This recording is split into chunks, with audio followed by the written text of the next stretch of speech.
So let's take a second to go over the big three. The big three things that seem to really cause the United States to want to overthrow or bring down a foreign government. If you have one of these three things, the U.S. might screw with you.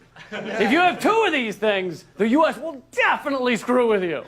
If you have three of these things, then look behind you right now because the U.S. is currently screwing you. All right? Number one, being a socialist country. That's right. If you don't have the same economic system as us, oh man, we will cut you, motherfucker. All right? Number two, dropping the U.S. dollar. Iraq dropped the dollar. Iran dropped the dollar. Libya dropped the dollar. Pakistan dropped the dollar in trade with China, and the following day, we added them to the list of countries violating religious freedom. All right? I'm not kidding. We do not take kindly to dropping the dollar. But that doesn't apply to Venezuela, no. Venezuela has never... Oh, okay, all right. Venezuela has two out of the big three. But the number three reason we try to bring down other countries is because they have oil or other resources, and Venezuela doesn't have any of those. World's leader in oil reserves? Well, that's...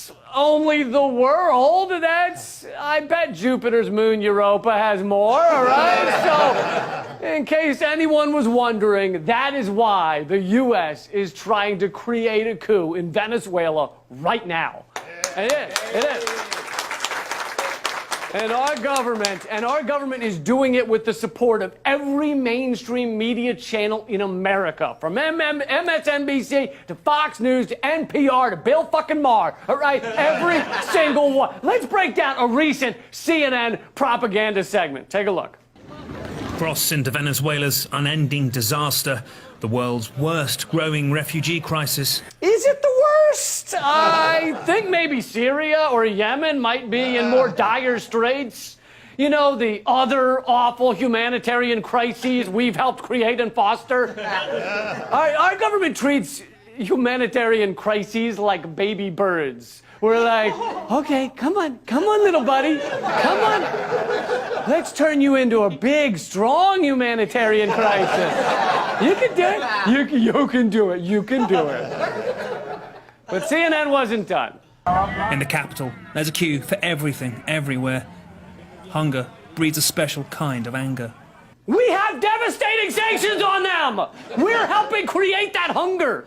This isn't to say Maduro has done an awesome job, but whether he has or not, we're not fucking helping, all right? Saying we must sanction them to help them is like if somebody fell through a plate glass window and he's bleeding and you go, let's help him. Let's start cutting out the glass with this rusty flathead screwdriver. And someone else goes, don't you dare, leave him alone. And then you go, you don't want to help him? What's wrong with you? But that's what our sanctions are designed to do. They're designed to hurt poor and average people the most. Back when Rex Tillerson was Secretary of State, he publicly said we could tell our sanctions on North Korea were working great because poor fishermen were washing up on the beaches starved to death. Yay! We saved them by starving their poor people. Give us some more of your gripping undercover report, CNN. There's no queuing for the youngest, living off what, even here, nobody wants. This isn't play, it's practice for self-defense. Really? I think it's play, considering the giant smiles on their faces. My brother got killed in July by another gang, says 14-year-old Usmaria. They found the body in the river. And that's Maduro's fault? That's like blaming Biggie's murder on Bill Clinton. I mean, he was president when it happened. We gather stuff, we beg a piece of chicken skin to take home. In a socialist utopia that now leaves nearly every stomach empty. Nearly every stomach empty. First of all, half of that, again, is because of our sanctions. Sanctions are not a smart bomb, all right? They destroy everybody except the rich who have enough money to weather the sanctions.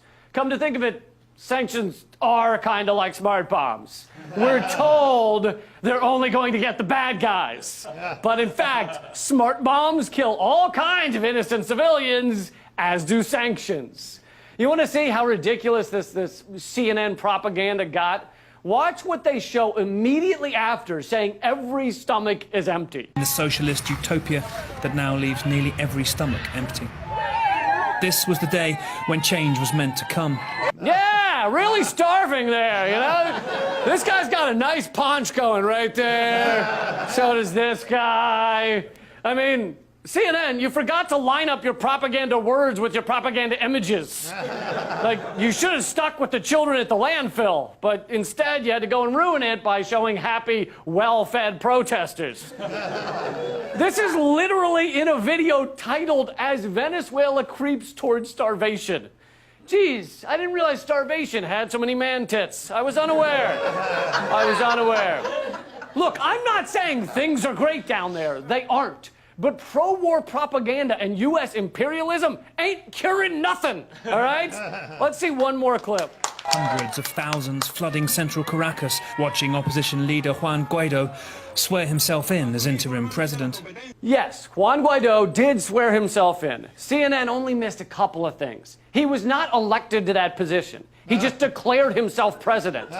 That's not really how governments work, you know? But if it is, okay, I hereby declare myself governor, let's say Idaho, all right? I mean, no one will really notice that, all right? I'm pretty sure the current governor's a hedgehog with a bow tie on, so who's gonna complain? But also, CNN doesn't want you to know that there's one problem with Juan Guaido. Turns out 81% of Venezuelans don't know who he is.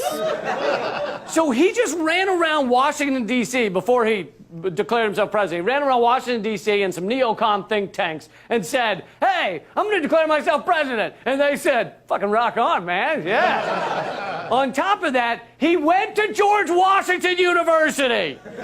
As the Gray Zone Project reported, in 2007, he moved to Washington, D.C. to enroll in the governance and political management program at George Washington under the tutelage of Venezuelan economist Luis Enrique Berisbeitia, one of the top Latin American neoliberal economists.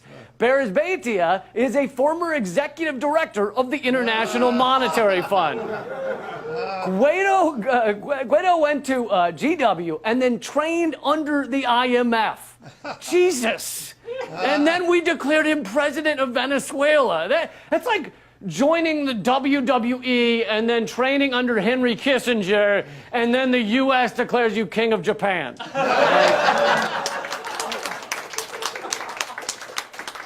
But it doesn't stop there.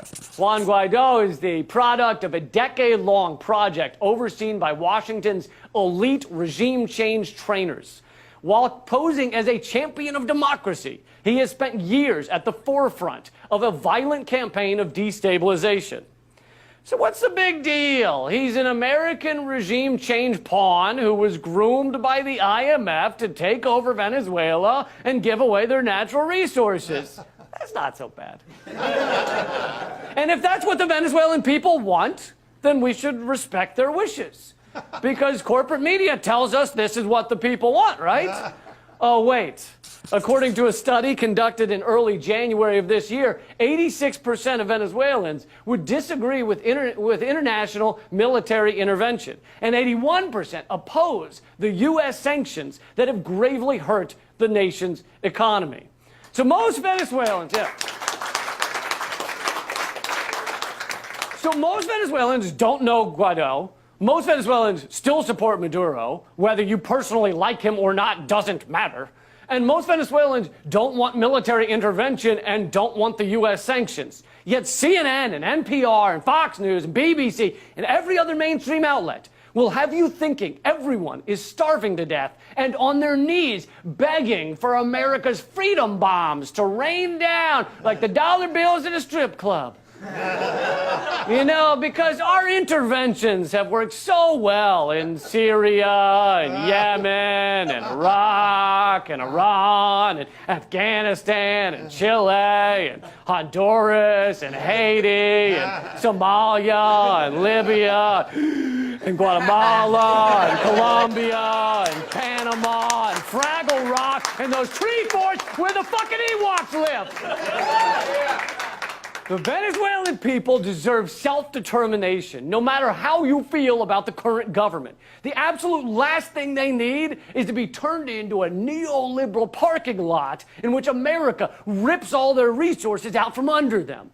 But I found out I actually owe CNN an apology. They are not propaganda.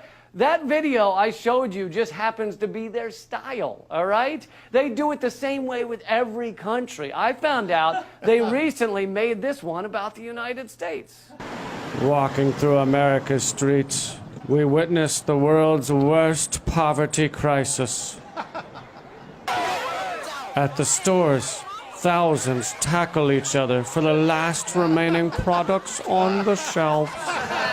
This may look like playing, but in fact it's practice for murdering lots of people. People on trampolines. This is what capitalist utopia looks like. We're the only ones not picking through garbage are the members of Congress. Here, hundreds of thousands celebrate the impending collapse of the capitalist government.